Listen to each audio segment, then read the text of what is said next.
Donc voilà, je vais vous parler du changement climatique et de ce que j'estime l'obligation qu'il nous impose de prendre en compte la santé des sols et essayer de régénérer les sols agricoles, c'est-à-dire améliorer leurs fonctions physiques, chimiques, biologiques et l'interaction de ces trois types de propriétés ou même de fertilité, de façon à aboutir à des services écosystémiques qui facilitent le travail de l'agriculteur, mais non seulement ça, qui permettent de rendre des services à la société, y compris en ce qui concerne la régulation du climat, mais là j'en parlerai pas trop, ou un tout petit peu, en tout cas je parlerai de gestion de l'eau. Alors vous allez voir là les principales menaces qui pèsent sur les sols agricoles mondiaux. C'est tout d'abord les érosions hydriques et éoliennes. Donc hydrique, c'est du sol emporté par des événements pluvieux, par de l'eau annexée qui ne s'infiltre pas suffisamment bien dans les sols. L'érosion éolienne, ce sont les vents qui emportent des poussières, qui les emportent dans l'atmosphère et les transportent sur des dizaines ou centaines de kilomètres, parfois même plus. Vous avez certainement vu ça aux informations, les médias s'en font le relais parfois. Les pollutions chimiques, donc vous voyez là il s'agit de pesticides, mais ça peut être des polluants industriels utilisés en dehors du cadre même de l'agriculture. La perte de matière organique des sols agricoles, et vous allez voir quelles en sont les conséquences. La salinisation des sols, donc la remontée d'eau saumâtre et de sel, ce qui dégrade les propriétés physiques et même évidemment chimiques des sols. Et le changement climatique, surtout que le changement climatique est en interaction avec les quatre précédentes menaces. Il y a des interactions entre ces différentes menaces et il faut savoir que toutes ces menaces mises ensemble aboutissent à peu près à cette vitesse de perte, de disparition des terres cultivables, au rythme à peu près de 10 hectares à la minute. Alors nous allons surtout développer le problème des érosions hydriques et éoliennes, puis celui de la perte de matière organique, mais également les deux autres, pollution chimique et salinisation. Nous allons même commencer par ces deux problèmes que je viens d'évoquer, en les développant beaucoup moins que les deux premiers que j'ai évoqués. Alors la salinisation, je viens de vous dire que la vitesse de disparition des terres arables, c'est à peu près 10 hectares à la minute. Parmi ces 10 hectares, 3 sont causés par justement la salinisation, donc présence de sel excessif dans les sols agricoles, ce qui fait que leur fertilité diminue, finit par disparaître et doivent être abandonnés finalement lorsqu'ils sont trop salés. Voilà la carte des sols du monde affectés par la salinisation. Il faut savoir qu'à peu près 10% des terres agricoles aujourd'hui sont salinisées, ce qui représente un risque majeur, vous le devinez bien, pour la sécurité alimentaire mondiale. Ça touche plus d'1 milliard de personnes dans plus de 100 pays dans le monde, y compris en France. La France n'est pas épargnée par ce problème, et y compris en France métropolitaine, parce qu'en France non métropolitaine, si on peut dire à la Corse, mais en tout cas Guadeloupe, Martinique, Réunion sont concernés par ce problème, mais en France métropolitaine aussi, la côte landaise et la côte de Flandre maritime. Alors, rapidement aussi, les pollutions chimiques. Voilà les cartes donc publiées il n'y a pas très longtemps. Vous voyez les références, c'est toujours ce qui est indiqué en bleu. C'est les références, indication minimale des références. Là, en 2024, oui. Vous voyez qu'en Europe, les deux principaux types de pollution, ce sont les pollutions par les pesticides et métaux lourds. Et deuxième problème, les déséquilibres minéraux, c'est-à-dire c'est des sols eutrophisés qui contiennent trop d'éléments minéraux, certains nutriments apportés par les engrais minéraux, notamment l'azote évidemment, mais également le phosphore. Alors, j'en profite puisque je viens de parler du phosphore. Vous avez entendu parler certainement il y a quelques jours, les médias se sont emparés du problème de la pollution des sols par le cadmium. Et tout le monde dit que c'est à cause des engrais minéraux, venant surtout du Maghreb et du Sénégal, qui sont trop chargés en cadmium. Il faut savoir que le cadmium apporté par ces engrais minéraux de synthèse, engrais phosphatés, ne représente qu'une infime portion de la quantité totale de cadmium contenu dans les sols agricoles français très pollués au cadmium. Ça veut dire qu'ils sont en fait en France naturellement pollués par le cadmium. Ce n'est pas les engrais phosphatés qui sont responsables de l'émergence de ce problème-là. En fait, naturellement, comme les sols, les terres très riches, les roches sédimentaires très riches en cadmium du Maghreb et du Sénégal, en fait, nous avons à peu près le même type de sol en France, les sols calcaires, qui naturellement sont très riches en cadmium. Par contre, la question qui prégnante, comme on dit, qui est vraiment, en tout cas préoccupante, c'est le fait que, alors que la teneur en cadmium des engrais phosphatés utilisés sur les 20 dernières années n'a pas augmenté durant ce laps de temps, des 20 années, comment se fait-il qu'il y a effectivement de plus en plus de cadmium qui passe dans les cultures? Donc ça, c'est la vraie question. Mais ça n'est pas à cause des engrais, puisque leur teneur n'a pas augmenté et la teneur globale des sols n'a quasiment pas bougé. Donc c'est certainement une histoire de biodisponibilité du cadmium dans les sols liée à des propriétés chimiques, par ailleurs peut-être pH et potentiel redox, mais ça c'est une hypothèse personnelle. Je ferme la parenthèse, ça serait quelque chose à creuser, à discuter avec des spécialistes. Donc voilà, ces deux problèmes sont aujourd'hui ont atteint des niveaux critiques. Voilà les deux principaux problèmes dont nous allons parler. Tout d'abord les érosions hydriques et éoliennes, ensuite on parlera de matière organique.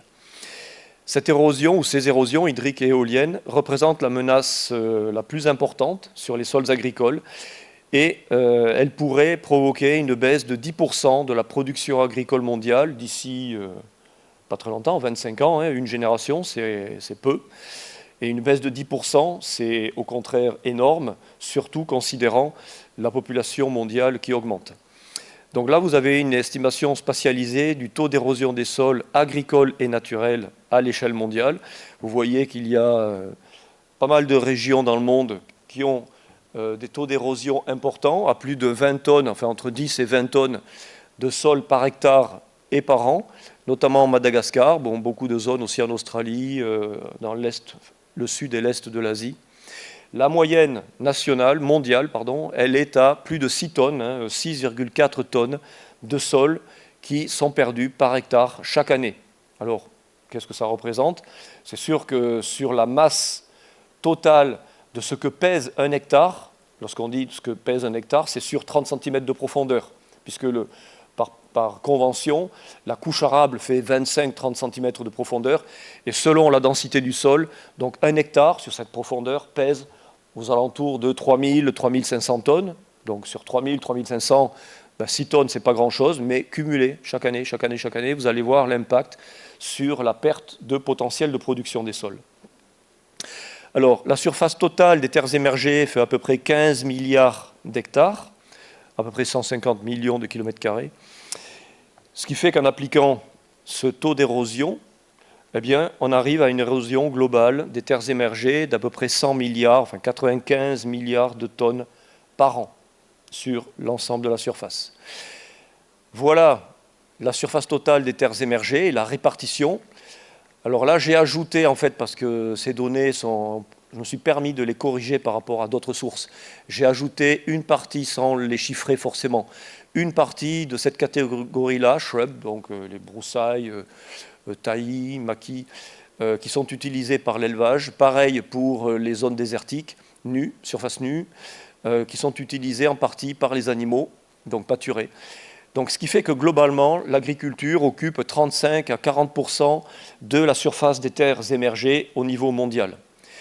Et l'érosion moyenne des surfaces exclusivement pâturées, donc là on ne parle pas de culture, c'est uniquement l'élevage, ça représente à peu près 7 milliards d'hectares. C'est à hauteur de 2 à 3 tonnes par hectare et par an. Et concernant la même érosion moyenne, mais des surfaces cultivées, donc les cultures, avec ou sans élevage, parfois vous avez des cultures associées à de l'élevage, c'est le cas en France pour les fameux systèmes de polyculture élevage, donc soit 1,5 milliard d'hectares, eh bien là, a un taux d'érosion de 6 à 7 tonnes par hectare et par an. Donc globalement, l'érosion des surfaces pâturées, c'est un petit peu plus de 17 milliards de tonnes par an. Celle des surfaces cultivées, c'est un petit peu moins, 10 milliards de tonnes par an. J'ai dit par hectare et par an, là, je ne sais plus. Un peu plus de 17 milliards de tonnes par an. Et pour les surfaces cultivées, 10 milliards de tonnes par an, soit évidemment, 27, à peu près, 27, 28 milliards de tonnes par an pour les surfaces agricoles, l'ensemble des surfaces agricoles, cultivées et vouées exclusivement à l'élevage. Les revoilà, ces 27, 28 milliards de tonnes érodées venant des surfaces agricoles, auxquelles on ajoute ce qui vient des surfaces naturelles pour arriver aux 95 milliards dont je parlais précédemment. Bon, alors ici, ça représente à peu près 30% de l'érosion totale. Elle a évidemment à environ 70% de l'érosion totale. Ça va commencer à vous parler là maintenant. J'ai transformé ces chiffres en tenant compte de la densité apparente des sols. Donc déjà, je parle de volume maintenant. Je ne parle plus de tonnes, mais avec la densité apparente, j'ai transformé ça en volume. Donc ici, venant des surfaces agricoles, on a un peu plus de 21 milliards de mètres cubes. Venant des surfaces naturelles, un petit peu plus de 50 milliards de mètres cubes. Je pense que ça ne vous évoque pas grand-chose, et c'est normal encore. Mais si on pouvait récupérer, vous voyez, ça termine, soit c'est redéposé sur Terre, mais à un moment donné, c'est repris, ça repart dans l'atmosphère, et ça finit tôt ou tard dans les mers et océans du monde, par voie aérienne, mais ça finit directement dans les mers et océans du monde par voie hydrique. Voilà, c'est l'Adour en plus, c'est le sud de la France. Voilà, si on pouvait récupérer cette quantité de sol qui est perdue à jamais, puisque ça finit dans les océans du monde, eh bien on pourrait récupérer, vous voyez, on pourrait étaler cette quantité de sol sur 30 cm d'épaisseur. Je vous ai dit tout à l'heure que c'était l'épaisseur par convention de la couche arable. Eh bien, on pourrait créer, entre guillemets, plus de 7 millions d'hectares de terres arables, TA, terres arables, chaque année, avec ce qui vient des terres agricoles. Et ici, on pourrait créer un petit peu plus, enfin à peu près 18 millions d'hectares de terres arables. Donc 7 et 18, 25. On pourrait créer 25 millions d'hectares de terres arables, ou alors doubler l'épaisseur de la SAU. SAU, c'est surface agricole utile de la France.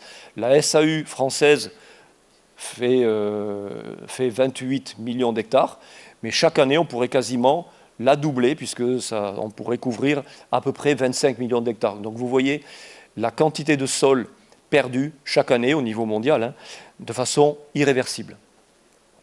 Une autre étude qui évoque ce problème de façon un petit peu différente, qui s'est attachée à étudier plus de 250 sites, elle a abouti à la conclusion qu'un tiers de ces sites, au niveau mondial, ont une espérance de vie de moins de 200 ans. L'espérance de vie, c'est quoi? C'est le laps de temps nécessaire justement pour qu'il y ait disparition par érosion de cette épaisseur de 30 cm. Donc, un tiers espérance de vie de moins de 200 ans, la moitié, un sixième, espérance de vie de moins de 100 ans. Moins de 100 ans, c'est 4 générations. Si certaines d'entre vous ont connu leurs arrière-grands-parents, ben c'est 4 générations, donc c'est rien du tout. D'ici moins de 100 ans, un sixième des sols auront perdu cette épaisseur de sol. Cette perte de sol génère évidemment une perte de fertilité, de capacité productive des sols, donc ce que j'appelle de fertilité endogène des sols. Fertilité endogène, c'est la fertilité que possède un sol par ses propres caractéristiques, que l'homme peut avoir contribué à modifier, à améliorer, ou je devrais dire à détériorer ou à améliorer. La régénération des sols s'attache justement à restaurer la fertilité endogène des sols. Et là, il s'agit d'une perte de fertilité endogène des sols par perte de profondeur des sols. Là, vous avez un graphique générique, donc ce n'est pas un graphique qui rend compte d'une expérimentation, non, on sait de façon générique que la relation entre profondeur de sol, ce que vous avez sur l'axe horizontal, et potentiel de production de ce sol, axe vertical, est de ce type-là. Qu'il y ait apport de fertilisant en pointillé ou pas d'apport de fertilisant. Le problème, c'est que la tendance actuelle, elle est celle-ci. Elle n'est pas d'aller vers des sols de plus en plus profonds vers la droite, elle est au contraire d'aller, je viens de vous l'expliquer, vers des sols de moins en moins profonds, donc vers la gauche. Donc d'aller, que ce soit avec apport d'intrants sur les parcelles ou sans apport d'intrants, puisque de tels systèmes existent, sur des sols de moins en moins profonds, eh bien on va vers des potentiels de plus en plus bas. Et on va également, donc voilà, perte de fertilité endogène, et on va vers l'obligation d'apporter, pour maintenir des niveaux de production les plus élevés possibles, mais qui malgré tout ici sont, avec apport d'intrants, sont plus faibles qu'ils ne le sont ici sans apport d'intrants. Vous voyez, donc il vaut mieux des sols profonds sans devoir apporter d'intrants que des sols superficiels qui, même avec apport d'engrais, produisent moins. J'en profite pour dire qu'il y en a un à l'est du continent européen, par la zone paléarctique, il le sait très très bien, les meilleurs sols du monde, ce sont les sols ukrainiens, qui sont des tchernosiums, des sols très riches, très profonds, riches en limon, qui ont une très forte fertilité endogène. Il le sait très bien, c'est une des raisons, selon moi, même si ça n'est jamais évoqué, une des raisons pour lesquelles il souhaite annexer l'Ukraine. Justement, qui détient l'herbe alimentaire détient l'arme suprême, si on peut dire.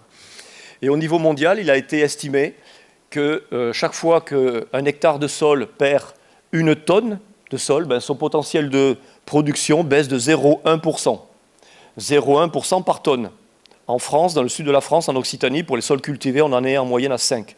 5 tonnes de sol perdues par hectare et par an. Donc on monte à 0,5%. Tous les 2 ans, ça fait 1%. Voilà, 20 ans, tous les 10 ans, ça fait, tous les 10 ans, ça fait 1%. Oui, 1%. Donc petit à petit, vous voyez qu'au fil des générations, c'est un potentiel de production relativement important, effectivement, qui disparaît. Maintenant, le second grand problème, grande menace qui pèse sur les sols agricoles, je vous l'ai dit, après l'érosion, c'est la perte de matière organique des sols.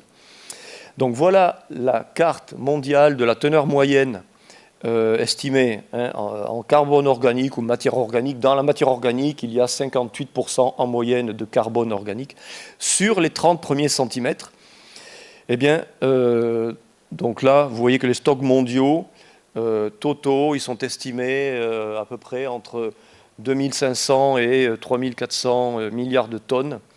Dans les sols, c'est 3 à 4 fois et demi le stock de l'atmosphère. Donc les sols contiennent beaucoup plus, évidemment, de carbone que n'en contient l'atmosphère, essentiellement sous forme de CO2, mais aussi de CH4, même si la durée de vie est beaucoup plus courte.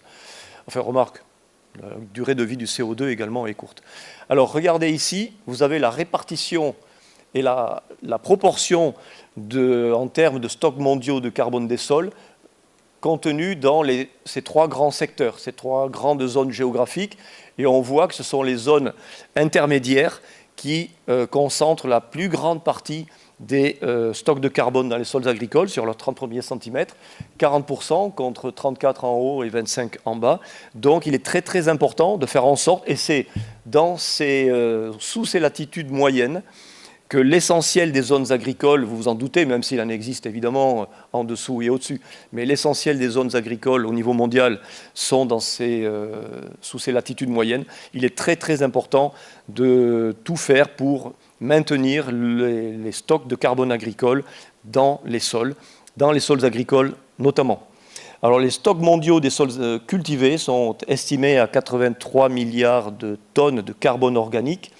Et si on poursuivait les schémas actuels de culture, eh bien, qui provoquent une perte de carbone organique, ça provoquerait une augmentation encore plus importante de la teneur, de la concentration atmosphérique en gaz carbonique, en CO2, et on passerait de 420 ppm aujourd'hui, on est entre 417 et 420, à 466. Donc évidemment, ça aggraverait le réchauffement climatique. Donc voilà, il est vraiment important de conserver tous les stocks pour limiter cette augmentation de la concentration atmosphérique en CO2 et pour maintenir la fertilité des sols dans un contexte de nécessaire baisse d'intrants. Il faut baisser les intrants, pourquoi ? Ne serait-ce qu'en considérant que, parce qu'il suffit de considérer l'impact des engrais minéraux, de l'usage, de la fabrication et de l'usage des engrais minéraux de synthèse azotés. La fabrication et l'usage des engrais azotés de synthèse génèrent des émissions de N2O. N2O, protoxyde d'azote, qui a un PRG, pouvoir de réchauffement global, aux alentours de 300, entre 270 et 300 fois celui du CO2. Donc il est vraiment très très important de limiter l'usage de ces engrais azotés, surtout que leur fabrication déjà nécessite la combustion de gaz naturel. Une tonne d'engrais azoté nécessite la combustion à peu près de 900 kg de pétrole sous forme de gaz naturel. Donc c'est presque 1-1.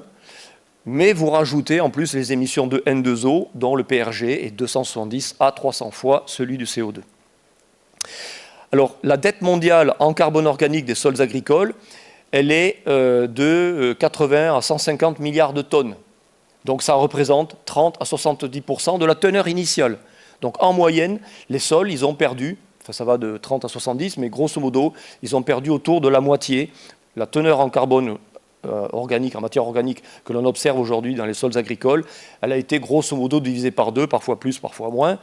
Donc il y a, et vous allez le voir tout à l'heure, un énorme potentiel de restockage de ce carbone dans les sols agricoles, sauf qu'il faut savoir, évidemment, il faut savoir le faire, il faut mettre en place des systèmes de production qui le permettent.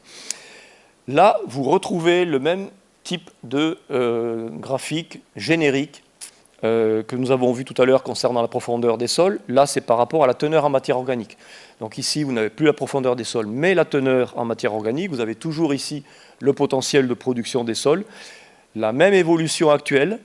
Les sols, au moins dans les systèmes de grande culture, ont de moins en moins de matière organique. Donc là aussi, c'est une source, une cause de perte de fertilité endogène des sols. Et là aussi, avec l'évolution actuelle, on est obligé, pour maintenir des rendements qui parfois avec peine, on est obligé d'utiliser de plus en plus d'engrais. Et ça se voit ici, sur cette courbe.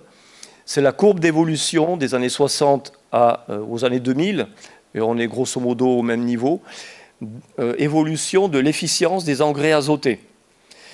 Qu'est-ce que c'est que l'efficience des engrais azotés? Eh bien, c'est le nombre d'unités de céréales, là c'est concernant la production de céréales au niveau mondial. Le nombre d'unités de céréales que vous récoltez pour une unité, la même, mais pour une unité d'engrais azotés apportés. Vous voyez que dans les années 60, lorsqu'on apportait une unité d'engrais azotés, on récupérait aux alentours de 70, parfois un peu plus, mais entre 60 et 70 unités de céréales. Donc là, c'est des millions de tonnes puisque c'est au niveau mondial. Eh bien aujourd'hui, on est aux alentours de 20, entre 20 et 25, donc on a divisé par 3, 3,5. L'efficience des engrais azotés, c'est en partie dû à cela. Il y a de moins en moins de matière organique dans les sols. Naturellement, la matière organique dans un sol se minéralise. D'abord, elle se fabrique, c'est l'humification. Mais une fois que l'humus, la matière organique évoluée, existe dans le sol, plus ou moins liée à la fraction minérale du sol, un sol, ça vit, c'est plus ou moins humide, et notamment lorsqu'un sol est à la fois humide et chaud, les bactéries minéralisatrices de l'humus dégradent l'humus de façon importante, mais du 1er janvier, sous nos latitudes, du 1er janvier au 31 décembre, un sol perd de la matière organique parce que les bactéries se nourrissent en attaquant l'humus. Donc il faut bien faire en sorte que l'humus se refabrique derrière avec les résidus qu'il faut restituer au sol, les résidus organiques de plantes mortes qu'il faut restituer au sol. Donc voilà, étant donné qu'il y a de moins en moins de matière organique, eh bien, par minéralisation de la matière organique, et la minéralisation de l'humus, de la matière organique évoluée, donne des nitrates, des sulfates, des phosphates, donc des minéraux qui sont utiles aux plantes et que les plantes utilisent pour se développer. Mais puisqu'il y a de moins en moins de matière organique, le sol donne naturellement de moins en moins de nutriments aux plantes, et en l'occurrence de moins en moins de nitrates. Donc les agriculteurs sont obligés de compenser de plus en plus, d'où la baisse de l'efficience des engrais azotés, l'utilisation de plus en plus importante d'engrais azotés, surtout que nous sommes de plus en plus nombreux sur Terre, en croissance nette, plus de 200, 220 000 personnes en croissance nette, les naissances moins les décès, par jour, donc grosso modo 1 million par semaine, avec d'ailleurs de moins en moins de surface agricole pour l'agriculture, donc pour élaborer notre alimentation. Donc évidemment, chaque hectare reçoit de plus en plus d'engrais azotés qui participent à l'effet de serre. Alors, j'ai commencé à l'évoquer, parce que les sols sont trop travaillés, donc aujourd'hui on le sait parfaitement, le travail du sol provoque des pertes de carbone, je viens de l'expliquer, par minéralisation, Pourquoi le travail du sol va influencer et activer, booster, si vous voulez, l'activité des bactéries minéralisatrices? Tout simplement parce qu'il va provoquer l'arrivée d'air dans le sol. Et plus vous soumettez les bactéries du sol qui sont aérobies, les bactéries minéralisatrices, il y en a des anaérobies, mais je parle de bactéries aérobies minéralisatrices de la matière organique, plus vous les exposez à des températures élevées, à de l'oxygène, plus elles s'activent, elles se multiplient et elles attaquent la matière organique. Voilà, ça augmente la minéralisation de l'humus, donc on a un passage de molécules organiques à des molécules minérales, donc molécules de l'humus à sulfate, nitrate, etc., phosphate. Également, parce que les sols ne reçoivent plus assez de matière organique sous forme de résidus de culture, de fumier, de compost, etc., mais plutôt des engrais minéraux de synthèse, phosphate, on en a parlé tout à l'heure, azote, on vient d'en parler. La conséquence, c'est que, je l'ai dit, on a des sols qui ont de moins en moins de matière organique. On est aux alentours, en grande culture, entre 1 et 2. Parfois, on est en dessous de 1% de matière organique dans les sols. Lorsque vous êtes à des niveaux aussi faibles de matière organique, la stabilité structurale des agrégats est très faible. Or, la stabilité structurale des agrégats, c'est capital. C'est capital, c'est ce qui permet à un sol, aux petites mottes, aux agrégats d'un sol, de ne pas se désagréger sous l'effet de l'eau. De l'eau, c'est l'impact, l'effet splash des gouttes d'eau, mais c'est également tout simplement l'immersion dans l'eau. Là, une motte de terre a été prise venant d'un sol travaillé de façon intensive, comme ici, en haut à gauche, a été immergée dans de l'eau. Là, évidemment, vous avez une colonne de verre remplie d'eau, le niveau d'eau est ici. La motte, elle est posée sur un grillage, et vous voyez qu'elle se délite. Et la motte se transforme en dépôt vaseux au fond du récipient. Là, un test similaire qui a été fait au champ. Vous voyez ici, imprimé à la surface du sol, la base d'un cylindre qui avait été posé, enfoncé dans le sol, à l'intérieur duquel de l'eau avait été versée pour mesurer, ça fait partie des tests classiques pour mesurer les capacités d'infiltrabilité. Il y en a d'autres, c'est la perméabilité, mais là, c'est l'infiltrabilité. Comment est-ce qu'un sol laisse facilement passer l'eau à travers sa surface? Eh bien, le fait d'avoir mis de l'eau à l'intérieur du cylindre, ça a désagrégé les agrégats qui ont été mis en suspension, puis l'eau a fini très lentement par s'infiltrer, et les dépôts déposés à la surface du sol. Ces dépôts vaseux, une fois que ça sèche, on parle de croûte de battance. Lorsque vous avez une telle croûte de battance qui se forme juste après un semis, puisque les semis en général nécessitent la création de terre fine. Vous voyez là, l'agriculteur, on va dire qu'il est en train de créer de la terre fine pour préparer un semis de façon à ce que le contact terre-graine soit de bonne qualité. Mais s'il fait une terre trop fine et s'il y a trop peu de matière organique, qu'une pluie survient derrière ça, et au printemps c'est classique, eh bien l'eau n'a pas le temps de pénétrer, le sol se ferme du fait de ces dépôts vaseux, désagrégation des agrégats. L'eau ne rentre plus dans le sol, ruisselle, sort du champ, arrive sur les routes, les rivières, et ça donne les photos que vous avez vues tout à l'heure. Donc voilà, la formation d'une croûte de battance, voilà, dans un champ, ça c'est dans le Gers, tout près du Gers en tout cas. C'est peu de temps après un semis, j'ai entouré 3 malheureuses plantules de tournesol. Tout le reste a été arraché, du sol est parti. Là, il n'y a plus de terre fine, c'est le sol dur. Et du sol est là, puis il y en a beaucoup qui est parti à la rivière. Cette faible stabilité structurale des agrégats, ça génère un autre problème qui n'est pas pris en compte aujourd'hui en agronomie. Et ça, c'est quelque chose qui nous est venu à l'esprit dans l'équipe. C'est ce problème de descente des particules fines. Il y a malgré tout des particules fines qui descendent dans le sol, mais à un moment donné, c'est bouché, elles ne descendent plus. Mais vous voyez qu'ici, un certain nombre de particules fines sont descendues et ça colmate les horizons profonds. Là, on est entre 30 et 50 cm de profondeur. Donc l'eau descend, j'aurais dû en fait dessiner des flèches marron et non pas bleu, parce que l'eau ne descend pas en étant limpide comme ça, vous vous en doutez bien, elle descend en étant chargée de particules fines, argile et limon fin. Mais à un moment donné, ces particules fines, qui font moins de 2 microns, ou entre 2 et 5 microns, ou 10 microns maximum, se coincent dans les pores du sol, se coincent, colmate les pores profonds du sol, et vous avez un sol qui ne laisse plus l'eau s'infiltrer plus bas, parce qu'il n'y a plus suffisamment de macroporosité. L'eau circule, elle imbibe le sol par la mésoporosité, entre 0,2 et 50-60 microns, mais une fois que cette mésoporosité est imbibée, elle circule par la macroporosité. Mais là, non seulement la mésoporosité est déjà colmatée, mais la macroporosité l'est quasiment aussi. Donc l'eau n'arrive plus à descendre plus bas. Vous avez un ruissellement hypodermique, et puis l'eau finit par sortir de la parcelle en ruissellement hypodermique, de subsurface, on dit également. Et vous n'avez pas imbibition des couches profondes du sol, vous n'avez pas recharge des couches profondes, des nappes phréatiques. Et lorsque vous mettez des cultures d'été, pardon, j'avais oublié qu'il y avait cette photo, voilà un pore, eh bien vous avez un revêtement sur les bords des porosités, soit tubulaires, soit cavitaires, et petit à petit, ces cavités qui se ferment par ces revêtements argileux, et petit à petit, le sol se bouche. On parle d'érosion interne, c'est un type d'érosion qui ne se voit pas, hein. C'est ce qu'on appelle érosion, je crois que je ne l'ai pas marqué, érosion interne par suffusion. Suffusion, c'est un terme qui vient de la médecine, c'est lorsque du sang ou de la lymphe imbibe des tissus, tout simplement parce que ces liquides sortent des vaisseaux sanguins ou des vaisseaux lymphatiques, et donc imbibent des tissus. Et bien là, ce sont des particules fines qui imbibent des couches profondes du sol et bouchent la porosité. Lorsque vous installez des cultures d'été sur de tels sols, les racines bloquent par ici. De toute façon, c'est très sec. On est en train de s'en rendre compte actuellement au labo. On fait des mesures là-dessus.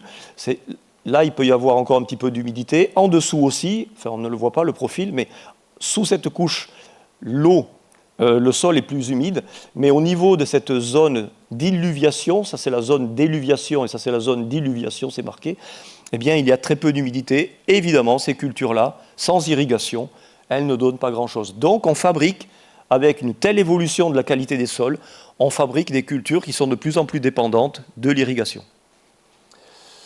Voilà, donc il faut reconstituer le stock de matière organique, la porosité des sols, en appliquant des pratiques qui sont connues, mais peu justement adoptées par les pratiques. Ce sont les pratiques typiques, caractéristiques de l'agriculture de conservation des sols. Donc, des apports importants de carbone au sol, par des résidus de culture, des couverts végétaux, des effluents d'élevage, par la diminution, voire l'arrêt du travail du sol. Donc ça, c'est vraiment la caractéristique emblématique de l'agriculture de travail du sol, ce non-travail du sol. Là, vous avez un couvert végétal mis en place pour couvrir le sol pendant l'interculture. Et là, le tracteur, l'agriculteur, est en train d'écraser ce couvert végétal, de l'écraser au sol. Et derrière, il a un semoir. Il est en train de semer, d'installer la nouvelle culture, sans travail du sol. Voilà, donc ça, c'est vraiment la clé de voûte du stockage de carbone. Et justement, vous connaissez ce graphique qu'on a vu tout à l'heure. Tout à l'heure, on était par ici. On peut arriver à des teneurs bien plus élevées en matière organique et du coup à des niveaux satisfaisants de stabilité structurale des agrégats. Du coup, on a des sols, lorsqu'on prend une motte de terre venant d'un tel champ, vous la mettez dans de l'eau, eh bien, vous voyez que la stabilité est nettement meilleure. Il n'y a quasiment pas de dépôt au fond. Et lorsqu'on fait un test d'infiltration au champ, là, il y a toujours le cylindre en place. L'eau s'est infiltrée, il n'y a pas eu de détachement de particules fines et de dépôts vaseux ensuite, donc pas de croûte de battance, l'eau continue de bien s'infiltrer dans ces sols. Et voilà ce que ça donne au champ. Là, vous avez, à gauche, vous l'avez deviné, une parcelle en ACS, agriculture de conservation des sols, depuis 2 ans à peine, hein, donc c'est très peu. Cette photo a été prise quelques minutes après un orage, je crois que je l'ai mis par là. Ben, l'eau s'est infiltrée sans aucun problème ici. On peut y aller en tennis, on ne se salira pas les pieds. Alors que là, vous imaginez bien qu'il faut des bottes et on revient, on sort du champ avec 2 kilos de terre collés à chaque botte. Donc voilà, à gauche, vous avez une bonne stabilité structurale des agrégats, ce qui n'est pas le cas à droite. Alors, cette bonne santé du sol, je vous ai dit que nous travaillions aussi sur le lien entre santé des sols et santé des plantes. Eh bien, lorsque vous avez un sol en bonne santé, ça diminue les coûts de production pour l'agriculteur. Et cette bonne santé, elle est donc inversement proportionnelle elle engendre des coûts de production qui sont inversement proportionnels à son niveau. Donc là, vous avez cette fois-ci le système conventionnel à gauche et l'agriculture de conservation à droite. Dans les deux cas, vous avez du blé. Donc un agriculteur dirait ici, ben là, la parcelle est propre. Oui, mais regardez l'état de la surface du sol. Le sol, il a commencé à se fermer. Là, si un orage se déclenche sur un tel sol, ben, l'eau n'arrivera pas à s'infiltrer entièrement. Vous aurez une érosion du sol, pollution des cours d'eau, vous aurez perte de matière de sol, donc diminution du potentiel de production du sol dont nous avons parlé il y a quelques minutes. Vous aurez entraînement de particules, donc perte de phosphore, perte de pesticides, vous aurez des molécules phyto qui sont absorbées sur les argiles qui iront polluer les cours d'eau. Alors qu'à droite, ben oui, un agriculteur qui n'est pas habitué à ce type d'agriculture de conservation des sols dira ben, cette parcelle est sale, mais elle est sale, en fait pas tellement. L'agriculteur, pensez à la photo que vous avez vue il y a quelques secondes, l'agriculteur a mis au sol le couvert végétal d'interculture. L'interculture, c'est le laps de temps, la période qu'il y a entre la récolte d'une culture principale et le semis de la suivante. Voilà.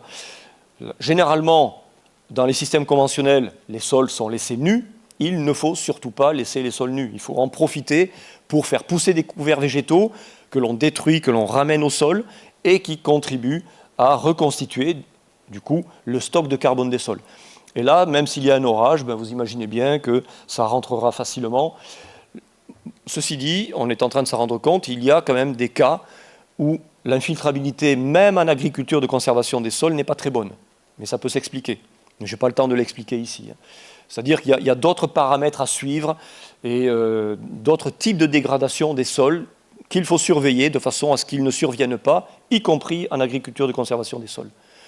Et là, je vous laisse lire les paramètres technico-économiques. Rien n'est inventé, ça je vous assure. Toutes ces données sont véridiques, sauf qu'on est dans le cas de deux voisins. Ce sont deux voisins qui ont ces deux parcelles qui sont côte à côte, juxtaposées.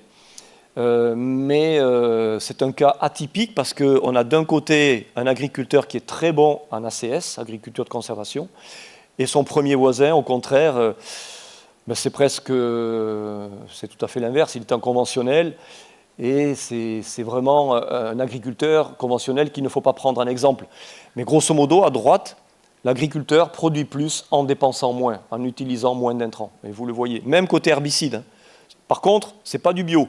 Malheureusement, ça a plein d'avantages, cette agriculture de conservation des sols, sauf qu'à un moment donné, il faut détruire la végétation. Alors, on détruit les couverts mécaniquement, mais si on ne fait que ça, il y a des repousses. Donc, les agriculteurs, du fait du contexte économique, ils ne peuvent pas tolérer une concurrence trop forte des mauvaises herbes dans les cultures. Donc, ils complètent la destruction mécanique par une destruction chimique. Mais vous voyez que parfois, cet agriculteur-là, il fait l'impasse sur les herbicides. Il n'est pas en bio, il est en conventionnel, mais parfois, il fait une culture sans mettre 1 gramme d'herbicide.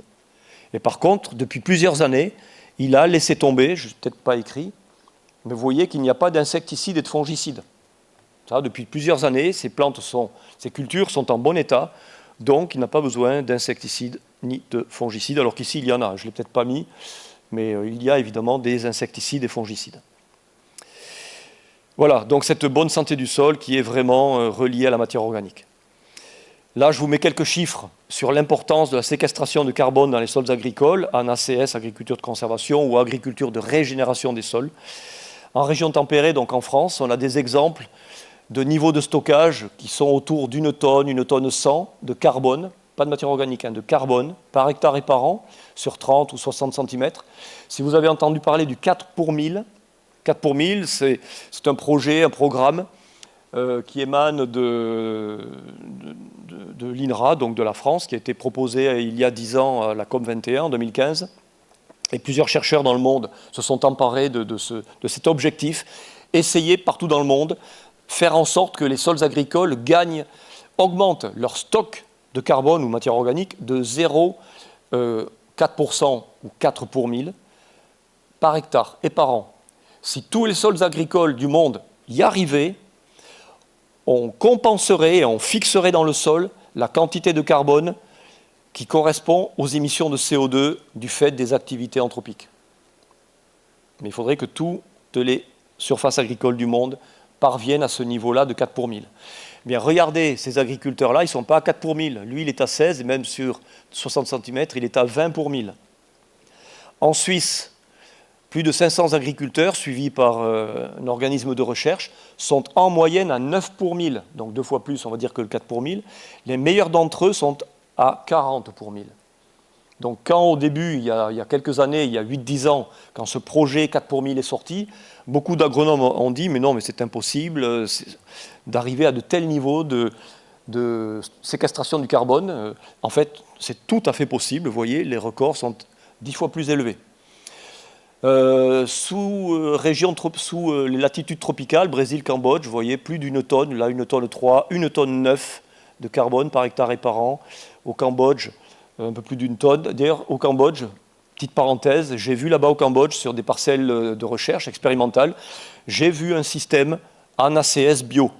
Donc agriculture de conservation des sols pas touchés, donc on ne peut pas détruire les adventices mécaniquement, puisqu'il n'y a plus du tout de travail du sol, absolument plus du tout.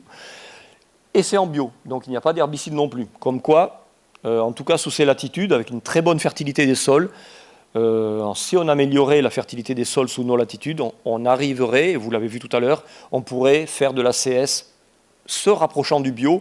Peut-être qu'un jour on arrivera à faire de l'ACS bio, ce serait le Graal. Moi, c'est quelque chose qui me motive énormément. Alors, regardez ces chiffres, ça c'est très très intéressant, parce que ça rassure et ça permet d'être optimiste par rapport à toutes les catastrophes climatiques qui surviennent aujourd'hui. Si on pouvait généraliser d'ici à 2100 l'ACS d'une part, l'agroforesterie d'autre part, au niveau mondial, on pourrait séquestrer d'ici à 2100 178 milliards de tonnes de carbone dans les sols, 153 dans les ligneux. Donc on arriverait à une concentration en CO2 atmosphérique en 2100 qui serait inférieure à celle de l'ère pré-industrielle, donc avant 1750, soit 270, je le répète, on est à plus de 400, aux alentours de 420 aujourd'hui. Si on n'atteignait que la moitié de cet objectif-là, parce que c'est un objectif évidemment très ambitieux, mais rien que n'atteindre que la moitié de cet objectif permettrait d'avoir une concentration en CO2 atmosphérique équivalente à celle des années 80. Donc on n'aurait pas la chaleur que l'on a aujourd'hui et tout le chaos climatique que l'on observe de plus en plus fréquemment. Alors on entend dire que pour stocker du carbone dans les sols, il ne faut pas ou peu d'activité biologique. Je vous ai dit tout à l'heure que plus on active justement les bactéries minéralisatrices de l'humus, plus ces bactéries attaquent l'humus, plus il disparaît sous forme de molécules minérales.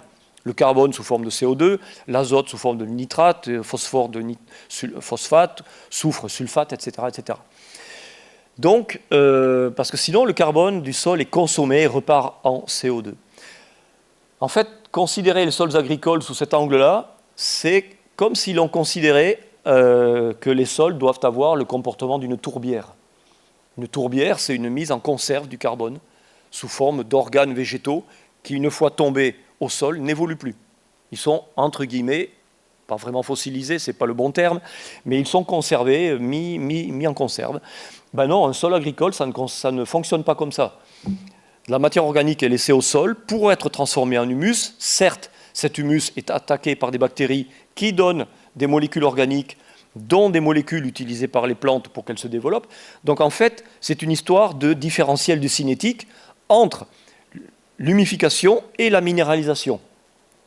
Bon oui, la quantité de carbone séquestré dépend de la quantité d'argile, du pourcentage d'argile vraie dans le sol, d'où l'importance de garder les argiles dans le champ et de ne pas les voir partir avec le ruissellement lors des orages, parce que c'est ce pourcentage d'argile vraie qui va permettre d'absorber et de se complexer et de séquestrer par occlusion et absorption le carbone dans les sols, donc séquestrer le carbone et la matière organique dans le sol, avec l'aide du CaCO3, c'est-à-dire le carbonate de calcium, c'est-à-dire le calcaire.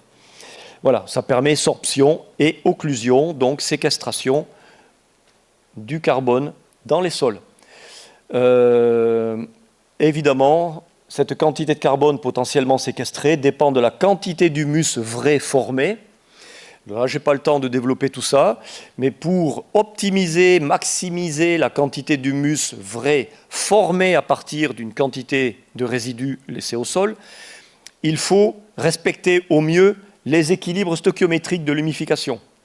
Alors ça a l'air compliqué comme ça, mais ça ne l'est pas vraiment. Si vous partez de résidus organiques qui sont très riches en carbone, hydrates de carbone, donc CHO, les atomes carbone, hydrogène, oxygène, mais qui sont pauvres en autres éléments minéraux, NPS, etc.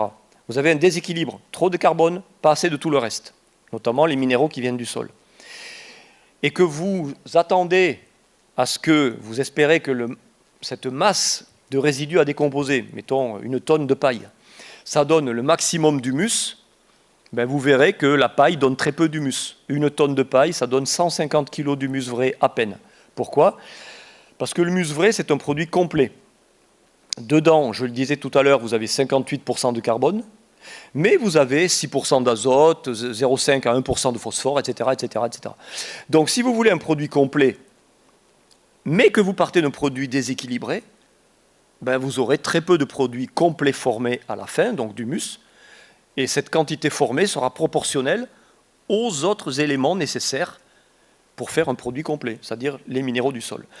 Voilà pourquoi il faut apporter à la paille, si on veut augmenter la quantité d'humus formé, il faut apporter azote, phosphore, soufre.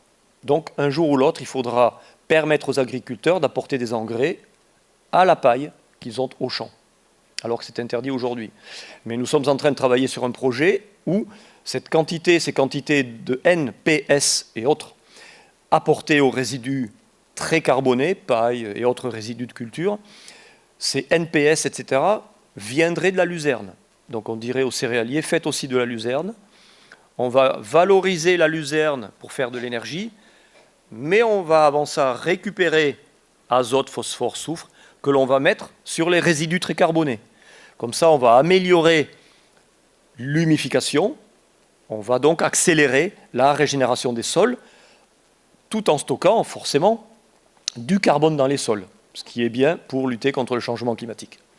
Voilà, finalement, eh bien, la vitesse et l'ampleur de la séquestration, avec les chiffres que nous avons vus tout à l'heure, dépendent du différentiel de cinétique entre l'humification et la minéralisation secondaire de l'humus. Ce n'est pas la peine d'essayer de vouloir assimiler un sol agricole à une tourbière. Un sol agricole n'est pas une tourbière. Voilà, alors là je résume, je vais en parler très très rapidement. Les Australiens ont parfaitement démontré ce que je viens de vous raconter concernant l'importance d'apporter NPS à des résidus laissés au sol. Ils ont comparé deux modalités, ici apport de NPS et ici non. Mais de part et d'autre, ils ont répété ça 4 fois dans une grande parcelle de plus de 100 hectares. Ils ont découpé 4 rectangles, divisés en 2. D'un côté, pas d'ajout de NPS, de l'autre, oui. Mais c'était du coup les mêmes résidus, la même quantité de résidus. Lorsqu'il y avait plus de résidus d'un côté que de l'autre, le surplus, il l'enlevait et on n'en parlait plus. Donc c'était la même quantité au sol. Le même travail du sol, évidemment, le tracteur, il travaillait dans toute la parcelle de 100 hectares. Et au bout des 5 années, puisque c'est une rotation de 5 ans, bon, à l'australienne, hein, blé, blé, blé, colza, blé. Heureusement, on ne voit pas ces successions en France. Au bout de 5 ans, cette modalité, vous le voyez, elle a observé une perte de 3,2 tonnes de carbone par hectare, au bout des 5 ans. Rien que parce que du NPS a été ajouté aux résidus pour améliorer l'humification, eh bien là, c'est du plus. Et ce n'est pas rien, c'est plus 5,5. Donc chaque année, chacune des 5 années, en moyenne, il y avait un différentiel de 1 tonne 74 de carbone par hectare et par an, tout simplement parce qu'on a apporté, c'est écrit quelque part, 22 kilos d'un engrais, un engrais minéral, mais nous, je le répète, on va essayer de faire ça avec de la luzerne pour que ça soit organique, peut-être pas bio, mais organique, et pour améliorer la circularité du process, quoi. Voilà, 22 kilos d'un engrais qui dosait entre 10 et 14 de chacun de ces éléments-là. On améliore de façon très significative l'humification en partant des mêmes résidus et de la même quantité de résidus. Ça, c'est capital. Et c'est quelque chose qui n'était pas connu en France, je peux vous le garantir. J'ai contribué à faire connaître ces travaux qui n'étaient absolument pas connus en France, alors que c'est central, vraiment central. Bien, on termine en regardant un petit peu la part de l'agriculture dans les dépassements des limites planétaires. Donc là, vous avez une cible avec 3 secteurs, au centre le vert, au milieu le jaune, en périphérie le rouge. Le vert, c'est la zone de sécurité, de laquelle il faudrait ne pas sortir. En jaune, zone d'incertitude, c'est le début de l'insécurité, mais on peut faire demi-tour, c'est pas trop grave. Par contre, dès qu'on arrive dans le rouge, zone de danger, c'est difficile de faire demi-tour, on va dire que ce sont des atteintes, des grands processus planétaires que je vous laisse lire, des atteintes irréversibles. Vous voyez que pour la biodiversité, on est même sorti du rouge, si on peut dire. Et puis sur les rayons, vous voyez qu'il y a différentes couleurs, ici. Regardez les couleurs, c'est, en tout cas le vert, le bleu et le rouge, c'est des activités, on va dire, qui concernent l'agriculture, notre système agroalimentaire. Donc agriculture et tout ce qui vient après en termes de récolte, transformation, redistribution, mode d'alimentation. Et vous voyez que l'agriculture, donc les modes de production, sont largement concernés dans le dépassement de nombreuses limites planétaires. Donc l'agriculture revêt une importance mais phénoménale d'un point de vue écologique par rapport à la santé de la planète, on va dire, pour le dire simplement. Et il faut bien réaliser que lorsqu'on travaille si on s'attache à améliorer la santé des sols, on peut atténuer chacune de ces atteintes, on peut atténuer chacun de ces impacts de la production agricole concernant ces dépassements de limites planétaires. Donc, tous les impacts environnementaux identifiés pourraient être réduits par une gestion durable des sols, c'est-à-dire agricole, c'est-à-dire une gestion conservatoire ou régénératrice. Voilà. Là, je pense que j'ai été déjà un petit peu long. Je résumerai cette figure en vous disant que là, vous avez le réchauffement climatique. Ici, vous avez l'activité agricole. Et en périphérie, à l'extérieur, vous avez les impacts environnementaux. Eh bien, en fait, allez, je vais le passer petit à petit quand même. Vous voyez ici que l'agriculture a des impacts sur l'environnement. Ça, c'est connu depuis très longtemps. Le problème, c'est que le changement climatique accentue l'intensité des pratiques agricoles. Du fait du changement climatique, les agriculteurs modifient leurs pratiques. Mais ces modifications de pratiques impactent et aggravent les impacts environnementaux de l'agriculture dont nous avons parlé au début.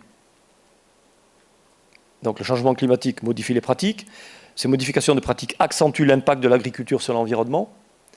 En retour, les impacts sur l'environnement accentuent le changement climatique. Donc en fait, c'est un emballement, c'est un cercle vicieux. Et le changement climatique, du coup, accentue les effets de l'agriculture, du coup, sur le changement climatique. Ça, c'est la suite logique de ce que l'on vient de dire. Donc, il y a une réelle urgence à mettre en place des systèmes de production, SDP, agroécologiques, adaptés au changement climatique, tout en étant capable d'atténuer ce changement climatique. Et en fait, c'est l'agroécologie. Ce sont tous les systèmes de production, de culture, mais de production avec l'élevage, qui relèvent des pratiques agroécologiques. Et il y a énormément de pratiques, et nous formons nos élèves ingénieurs agronomes à Toulouse, à l'agro de Toulouse. Nous sommes connus pour ça, nous faisons un gros effort pour les former sur ces techniques et pratiques et systèmes agroécologiques. Voilà, l'agroécologie, c'est quoi ?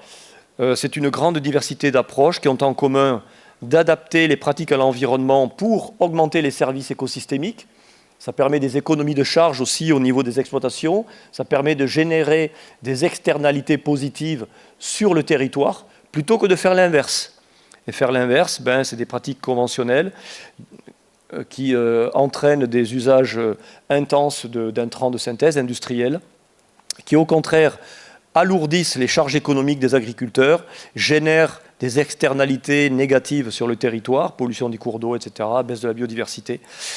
Et alors, on pourrait se demander, mais globalement, ces pratiques agroécologiques, est-ce que ça marche? Eh bien oui, la plus grande synthèse publiée, il n'y a pas très longtemps, enfin en 2020, vous voyez, qui a été publiée sur les effets des pratiques agroécologiques par rapport aux pratiques conventionnelles, a abouti à la conclusion que ces pratiques agroécologiques, elles génèrent des situations gagnant-gagnant, c'est-à-dire qu'on améliore les services écosystémiques, mais on améliore aussi les niveaux de production.